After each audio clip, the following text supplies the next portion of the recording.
Tudo bom, pessoal? Esse daqui é o canal Botão de Filmes. Meu nome é Henrique e hoje a gente vai falar sobre A Morte do Demônio, a Ascensão. Mas antes de eu criar uma polêmica aqui, vou pedir aquele like, vou pedir a inscrição, vou pedir o compartilhamento, curte lá, dá aquela força pra gente. Bom, A Morte do Demônio, a Ascensão, é mais um filme da franquia Evil Dead que começou na década de 80 e lançou o Sam Raimi ao estrelato, que era um diretor pouco conhecido, e com um baixo orçamento e muita criatividade, ele conseguiu fazer um grande filme de terror na época. Esse episódio aqui, ele fica entre uma nova revisão da história e uma homenagem, né, à obra do Sam Raimi da década de 80. Eu confesso que quando eu vou gravar os vídeos para o canal, eu não vejo nada a respeito do filme, né? Até para garantir uma certa originalidade nos meus comentários e não correr o risco de pegar uma ideia aqui, outra ali. Mas esse filme especificamente, eu vi umas 5 críticas de gente legal que eu acompanho no YouTube, como o Otávio Gá, o PH, e olha, eu fiquei assustado por eles terem gostado tanto desse filme. Confesso que eu fiquei na dúvida se eu realmente não entendi, tive que dar uma pesquisada. E bom, vamos lá. A história conta, né, o caso de uma família que está morando num prédio que está prestes a ser desalojado, em que a irmã da mãe dessa família volta e essa família vive ali numas condições assim meio que passando um certo aperto e acontece um evento em que o filho, né, dessa família encontra o famoso livro Necronomicon, né?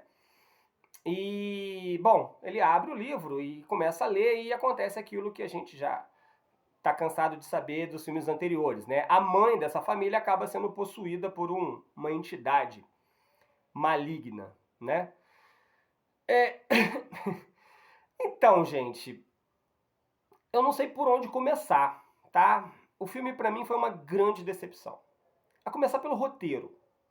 Tudo bem que a partir do momento que a gente vê algo acerca que envolve entidades malignas, coisas paranormais, já está implícito que a gente não fica muito preso à lógica. Agora, quando um ente da sua família é possuído por um espírito e fica violento e fica fantasmagórico, eu acho que a primeira coisa que eu faria era pegar o meu celular e ligar para a polícia, ligar para o SAMU, ligar para o resgate. Não. Eles decidem, a gente resolve isso daqui sozinho. É de boa, tá tranquilo, né? O evento que faz o garoto, né, encontrar o livro que causa tudo é um terremoto que acontece na cidade de Los Angeles, que abre uma cratera na garagem do prédio e ele acha esse livro ali escondido numa catacumba, debaixo de um prédio.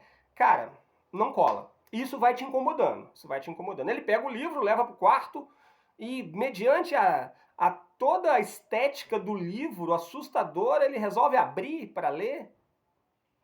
Bom, enfim, já começa por aí os equívocos da história, né?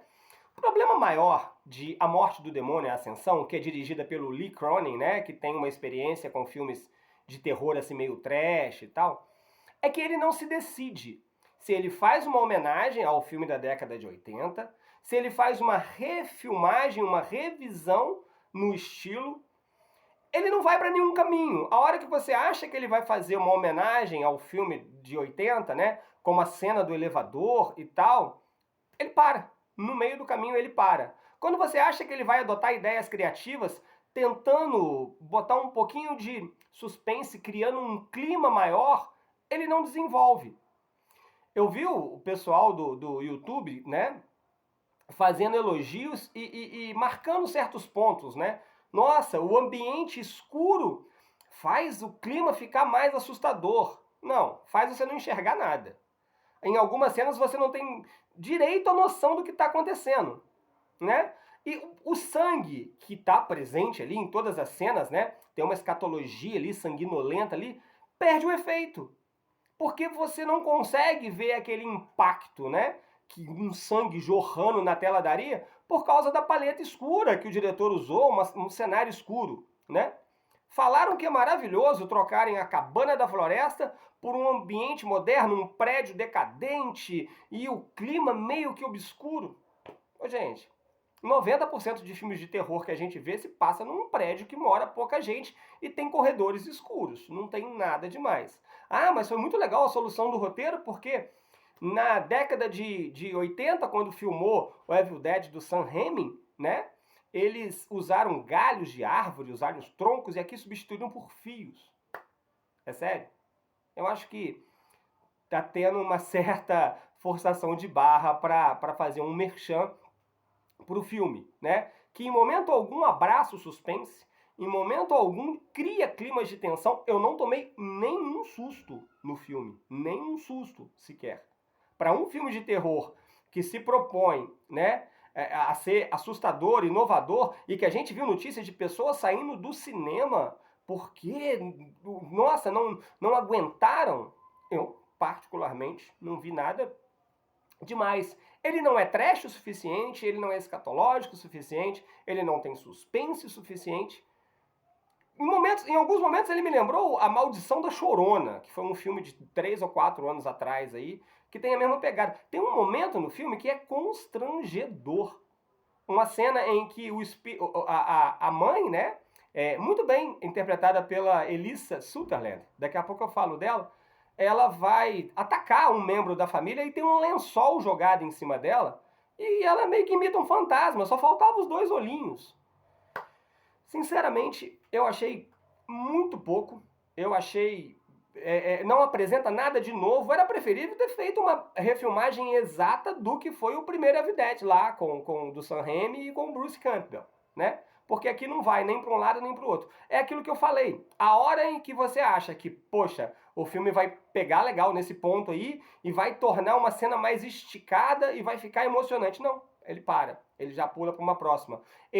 Parece que os realizadores estavam tão preocupados com o ritmo frenético, e nisso, sim, o filme acerta, porque ele não para um segundo, né? Parece que os realizadores estavam tão preocupados com isso que eles esqueceram de caprichar em algumas cenas. E isso me fez chegar a uma conclusão que a notícia que a gente recebeu, que as pessoas que saíram do cinema, eu acho que elas não saíram porque elas estavam com medo, elas saíram porque o filme era ruim demais, né?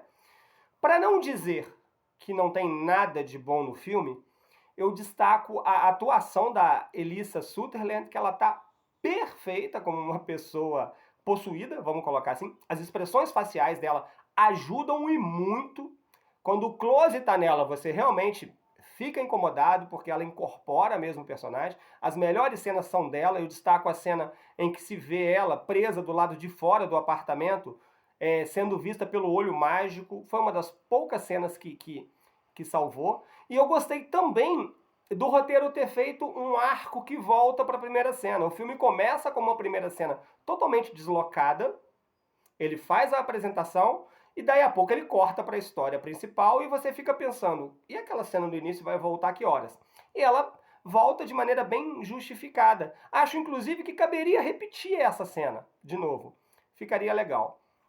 Bom, a morte do demônio e a ascensão. Realmente foi decepcionante, esperava muito mais. O ritmo, volto a dizer, realmente é muito bom.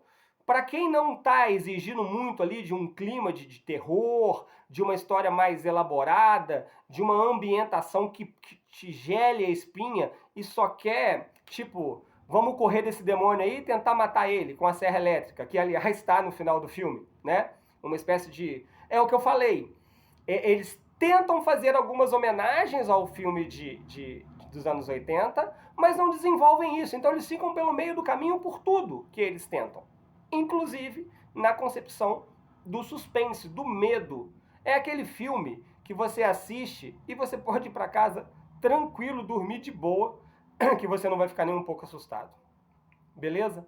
Bom, para não ser injusto, talvez essa nova geração que não tem nosso histórico cinematográfico, né, do passado, pode gostar, pode achar fantástico, pode achar a correria legal, mas A Morte do Demônio e a Ascensão, para mim, não apresentou nada novo, deixou a desejar no quesito que poderia até pegar um pouquinho naquele terrir, né, naquele trash movie, também não foi para esse lado.